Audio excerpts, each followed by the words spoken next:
அந்த உயர்ந்த இடத்திற்கு அழைக்கப்பட்டது. தேவனாயிருந்த அவர் மனுஷனாய் ஆனார். மனுஷனாயிருந்த அவர் ஊழியக்காரனானார். ஊழியக்காரராயிருந்த அவர் அடிமையானார். அடிமையாயிருந்த அவர் பலியாய் மாறினார். பலியாயிருந்த அவர் சிலுவையின் பலியாய் மாறினார். சிலுவையின் பலியாய் மாறின இயேசு மகிமைப்பட்டார். இன்னைக்கு மகிமையான சிங்காசனத்திலே எனக்காகவும் உங்களுக்காகவும் வீற்றிருக்கிறார். கரங்களை உயர்த்தி அல்லேலூயான்னு சொல்லுங்க. தேவனுடைய ஜனமே, தாழ்மை என்பது எதன் மூலம் வெளிப்படுகிறது? நம்முடைய சாந்த குணத்தின் மூலமாய் வெளிப்படுகிறது. நம்முடைய சாந்த குணம். சாந்த குணம் உள்ளவர்கள் பாக்கியவான்கள், அவர்கள் பூமியை சுதந்தரிப்பார்கள். ஹல்லேலூயா. சாந்த குணம் உள்ளவர்கள் பாக்கியவான்கள். தேவனுடைய ஜனமே, உன்னுடைய சாந்த குணம் தேவன் உன்னை உயர்த்துவதற்காக தேவன் கொடுத்த பரலோக சொத்து.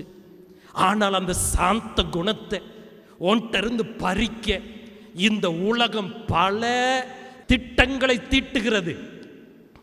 பிசாசு பல விதத்தில் உனக்கு விரோதமாய் யுத்தம் பண்ணுகிறான். உனக்கு தேவன் கொடுத்த சாந்த குணத்தை இழந்து விடாதே.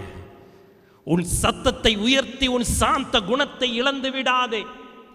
உன் எதிரிகள் நடுவிலே வாழ்ந்து உன் சாந்த குணத்தை இழந்து விடாதே. சாந்த குணம் மட்டுமல்ல, எளிமை. இயேசுவிட்ட இருந்தது எளிமை. ஹல்லேலூயா. அவர்கிட்ட எந்த ஒரு பகட்டும் இல்லை. அவர்கிட்ட எந்த ஒரு ஸ்தோத்திரம் மினுக்கும் இல்லை. அவர் எளிமையானவராயிருந்தார். தேவ ஜனங்கள், எளிமையை விரும்புங்கள்.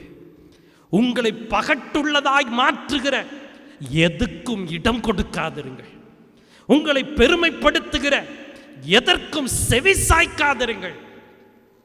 எளிமை இயேசுவின் சிந்தை. எளிமையான ஒரு வாழ்க்கை, எளிமையான ஒரு பேச்சு, எளிமையான ஒரு நடக்கை, எளிமையான ஒரு செயல் தேவ பிள்ளைகளுக்கு தேவன் கொடுக்கிறார். ஒரு தடவை கரங்களை உயர்த்தி அல்லேலூயா. இயேசுவின் தாழ்மை எப்படி வெளிப்பட்டது? அவர் தேவனுக்கு கீழ்ப்படிந்தார். பிதாவுக்கு கீழ்ப்படிவதின் மூலமாக அவருடைய தாழ்மை வெளிப்பட்டது. துதியின் கோட்டை ஆலயம் புதிய பேருந்து நிலையம் அருகில், திருநெல்வேலி 620007 தமிழ்நாடு, தென்னிந்தியா. இணையதள முகவரி www.fortopriceministries.org.